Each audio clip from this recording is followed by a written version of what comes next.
About a year and a half ago, my young son George advised us that he was going to start working on boats, luxury boats, and he got a job delivering a 100-foot sailboat across the Atlantic. He did that with 6 other members of the crew over a Christmas period, and needless to say, his mother and I were spending most of Christmas worried about whether he was going to make it to the other side. A few months ago, I was approached by a young man by the name of Tim Long.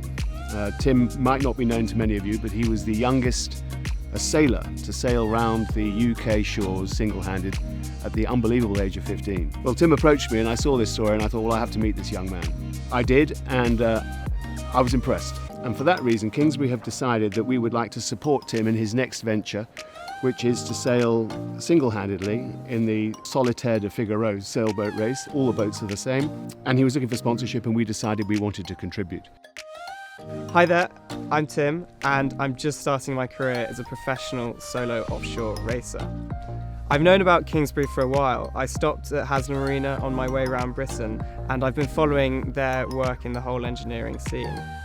But when I approached Richard, it was really about this joint synergy that we had. Kingsbury is all about engineering excellence, and in the Figaro fleet, every boat is the same, and so everything we do has to be to find that extra 1% to be slightly better than our opponent. And that's where we found a real synergy. The fleet I'm sailing in now, the Figaro fleet, is a one-design fleet, and every Vendée Globe winner since 1992 has previously competed in that fleet.